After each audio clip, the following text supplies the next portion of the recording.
Stress stress म्हणजे ताण.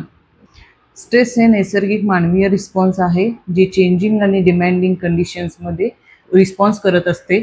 ते काही वेळा काही परिस्थितीने किंवा काही विचारांनी ट्रिगर होते आणि त्याच्यामुळे आपल्याच्यानीच राग, चिडचिड, फ्रस्ट्रेशन, काळजी ह्या सगळ्या गोष्टी सुरू होतात. आणि हेच पुढे जाऊन आपल्याला जर वारंवार हे सतत होत असेल तर ह्याचं आपल्या हेल्थवर खूप डीपमध्ये अफेक्ट होतं आणि त्याच्यामुळे आपल्याला heart diseases, stroke, obesity, hypertension, diabetes असे मोठे मोठे आजार येऊ शकतात. स्ट्रेस आपल्या बॉडीवर कितपत हार्मफुल आहे हे आपल्याला या अभ्यासातून दिसून येते. त्यामध्ये काही गोष्टी आहेत त्या epinephrine, norepinephrine, cortisol, IL-1, IL-6, TNF, metabolism markers, inflammatory markers, hormonal markers levels किंवा कंडिशन्समध्ये चेंजेस येऊ शकतात. हे स्ट्रेसमुळे होतं. डायबेटिक्ससाठी 9 मेन फॅक्टर्स आहेत. त्यामध्ये स्ट्रेस हे 25 to 30% हे डायबेटिक्ससाठी कारणीभूत आहे. स्ट्रेस हे पूर्ण बॉडीमधलं मेकॅनिझम चेंज करतं. स्ट्रेसमुळे आपल्या बॉडीमध्ये फारसे केमिकल्स रिलीज होतात. त्यामध्ये सिम्पथेटिक ॲक्टिवेट होतं. स्ट्रेसमध्ये सिम्पथेटिक ॲक्टिवेट होतं ते आपल्यासाठी फाईट अँड फ्लाईट मोडवर घेऊन जातं. जसे की आपण आता एक्झामला जाणार असेल, एक्झामच्या पिरियडमध्ये आपल्याला भूक लागत नाही कारण त्यावेळेला आपण स्ट्रेस आणि वरीड असतो. त्यावेळेला आपली सिम्पथेटिक ॲक्टिव्ह झालेली असते. सिम्पथेटिक आणि पॅरासिम्पथेटिक ह्याचा रोल खूप महत्त्वाचा आहे आपल्या बॉडीमध्ये.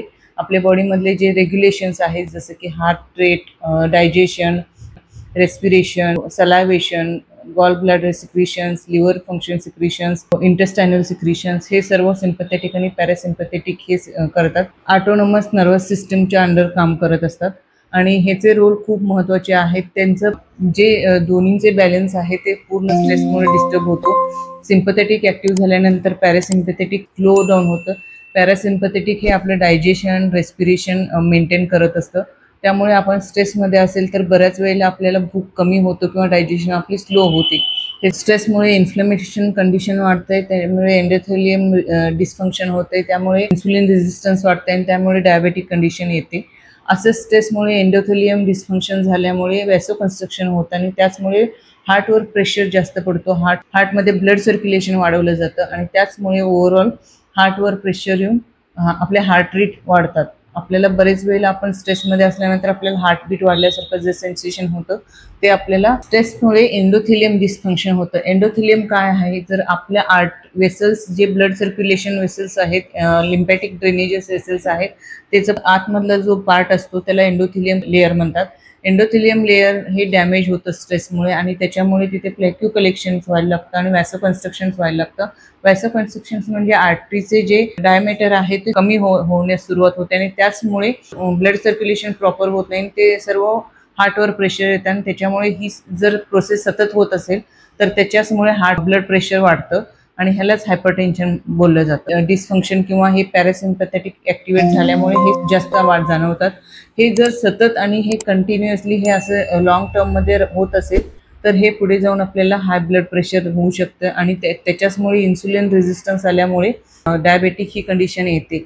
ह्याच गोष्टी पुढे जाऊन हार्ट डिसीजेस, स्ट्रोक आणि हार्ट अटॅकपर्यंत नेऊन आपल्या बॉडीला ठेवू शकते. स्ट्रेस हे आपल्याला पूर्ण आपली स्ट्रेसमुळेच आपल्या लिव्हरवर प्रेशर यायला लागतं. त्याच्यामुळे मेटाबॉलिझम पाथवेज चेंज होतात आणि त्यामुळे लायपेज ॲक्टिव्हिटी कमी होण्यास सुरुवात होते. लायपोजेनेसिस वाढायला सुरू होते आणि त्याचमुळे एपिनेफ्रिन आणि नॉरएपिनेफ्रिन जे आहेत ते वाढतात आणि त्याचमुळे ट्रायग्लिसराइड्स वाढायला लागतात.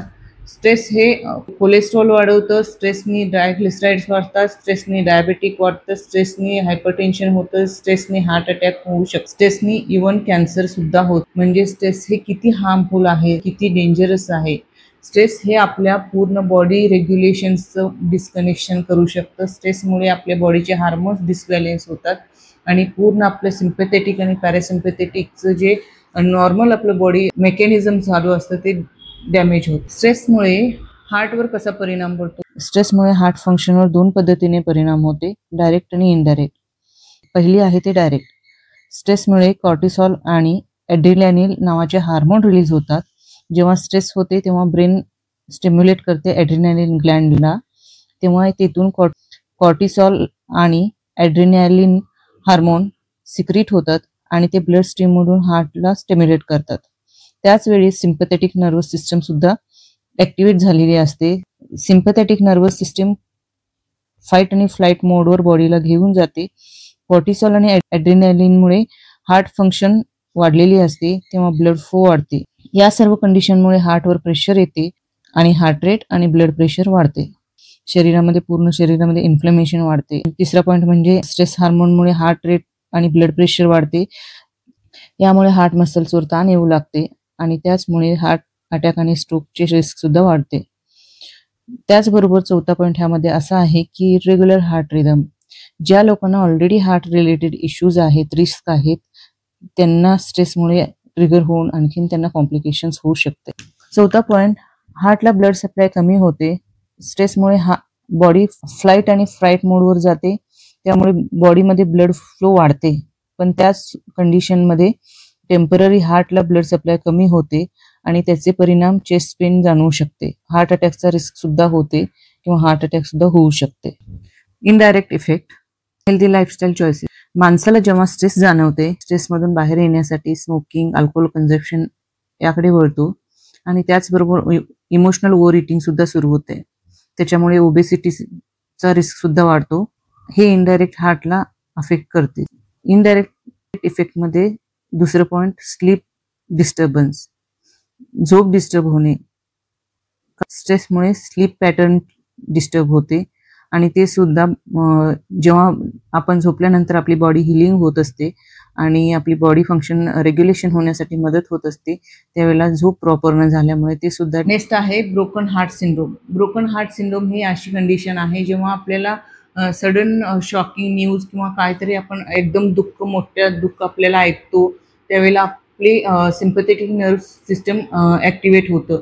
म्हणजे आपण फाईट अँड फ्लाईट मोडवर येतो. त्यावेळेला आपली बॉडी खूप ॲक्टिव्ह झालेली असते, ब्लड फ्लो वाढलेली असते, हार्ट रेट वाढलेले असतात.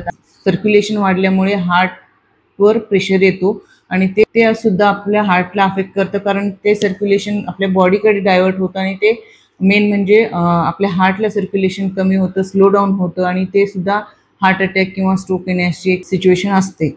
त्यावेळेला आपल्याला बरेच वेळेला चेस्टमध्ये पेन फील करतो, घाम, पाल्पिटेशन म्हणजे धडधडणे, छातीत किंवा हार्टबीट वाढल्यासारखे जे आपण सिच्युएशन किंवा बऱ्याच वेळेला आपण ही कंडिशन फील करत असतो, तर ह्याला ब्रोकन हार्ट सिंड्रोम असे बोलले जातात. स्ट्रेसबद्दल ऐकून फार स्ट्रेस करून घेऊ नका. स्ट्रेस हे मॅनेज करणं आपल्या हातात आहे, कम्प्लिटली आपल्या हातात आहे. थोडंसं डेली रुटीन आपलं चेंज केलं पाहिजे.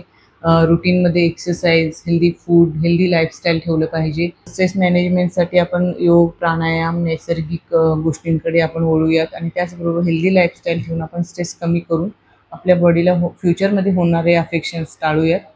ज्या गोष्टी स्ट्रेस क्रिएट करतात त्या थोड्याशा अवॉइड करणं, ते सिच्युएशन थोडंसं अवॉइड केलं पाहिजे. नाहीतर ते क्रॉनिक कंडिशन्समध्ये किंवा कंटिन्युअसली हे ताणतणाव आणि आपल्या शरीराला झेपत नाही. हे व्हिडिओ तुम्हाला आवडले असल्यास नक्की शेअर करा, लाईक करा, सबस्क्राईब करा. थँक्यू. हा व्हिडिओ जर तुम्हाला युजफुल आणि इन्फॉर्मेटिव्ह वाटला असेल तर चॅनलला लाईक करा, सबस्क्राईब करा. अशाच सर्व हेल्थ कंडिशनसाठी होमिओपॅथी ट्रीटमेंटचा फायदा व्हावा याकरिता जास्तीत जास्त लोकांपर्यंत हा व्हिडिओ शेअर करा. थँक्यू.